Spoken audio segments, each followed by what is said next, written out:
English doctors and engineers are designing new, simple ventilators. They're hoping to produce thousands a week, and Sky News science correspondent Thomas Moore has that story.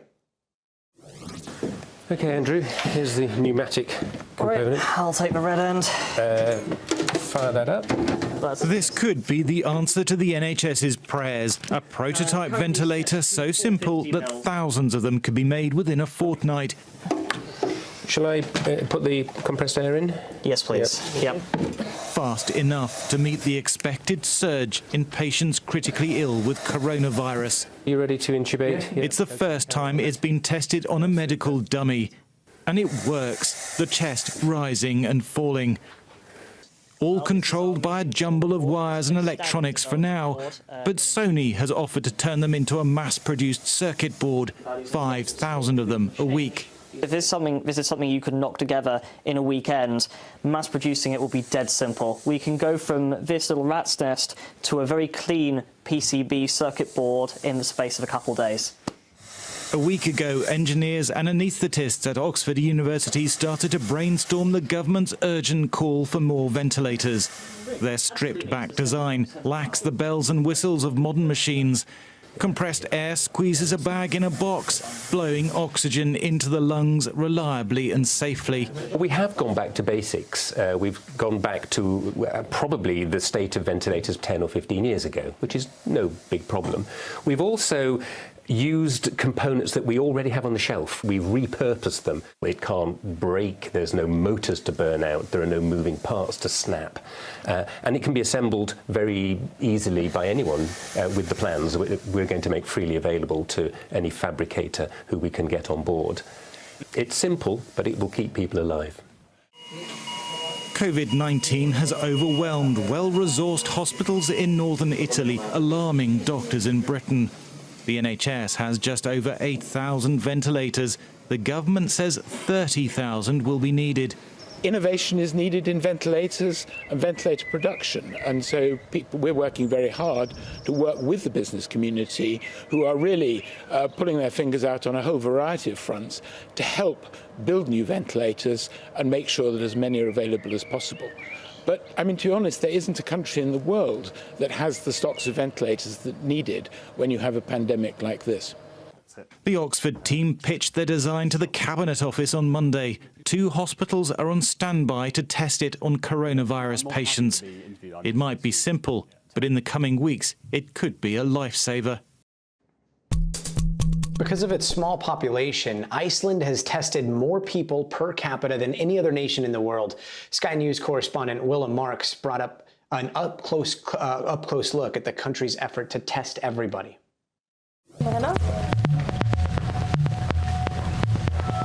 For the past few weeks, Detective Gesta Palmason has been chasing down leads and pursuing suspects.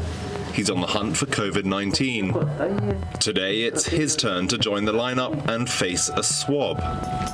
Well, I'm just hoping it comes back negative so I can keep on doing the job.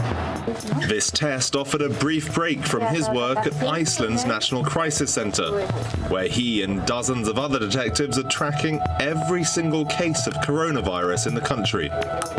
What's at stake with the work you're doing? Well, I mean, every second somebody's getting infected. So obviously we want as few people infected as we possibly can, which means that as quickly as we can, we have to reach everyone that might have been in contact with someone who's positive and try to stop them before they get in contact with more people. This office building next to a shopping mall on the edge of Reykjavik is at the heart of Iceland's testing program.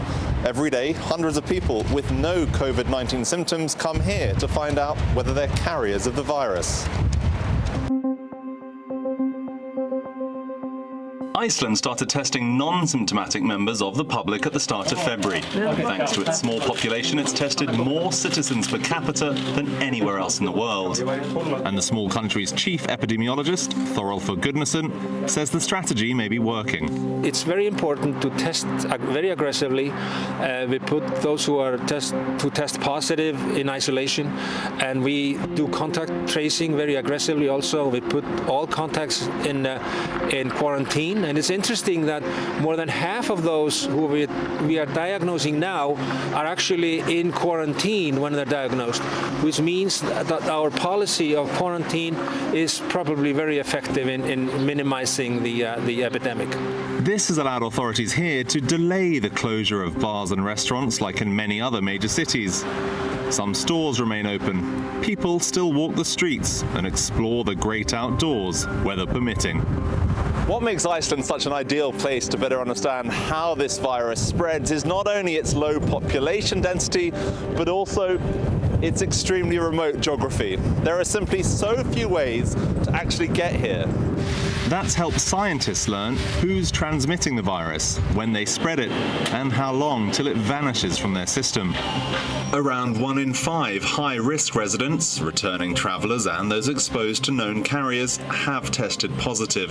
But according to the biotech CEO behind this vast testing program, roughly 1% are proving to be carriers unknowingly. When you look at all of this in context, you have a model system, and you can basically begin to mirror what you see in your own country to what you're seeing in Iceland.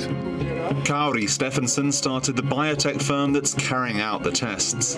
Thanks to the genetic expertise in his company's labs, every individual sample of the virus can be sequenced to see how its molecular barcode is mutating. And these mutations, in addition to providing us with a barcode, they may be giving us an indication of how the virus is changing and potentially becoming more virulent. Or another possibility is that these mutations may make the coronavirus a seasonal phenomenon like the influenza. And it's this information that's key for medical professionals. There is no best way to do this, but we are using science and the best evidence there is every moment. Alma Muller is her nation's top doctor. She must decide how best to allocate finite resources. We are trying to estimate what is likely, but also the worst case scenario. And the worst case scenario goes, of course, beyond our reserve. So we are working very hard now to extend our intensive care services and our hospital services. Iceland is gearing up for the same fight every country faces. But thanks to its aggressive testing policy, it's doing so with far more information. Hey NBC News fans, thanks for checking out our YouTube channel. Subscribe by clicking on that button down here and click on any of the videos over here to watch the latest interviews, show highlights, and digital exclusives. Thanks for watching.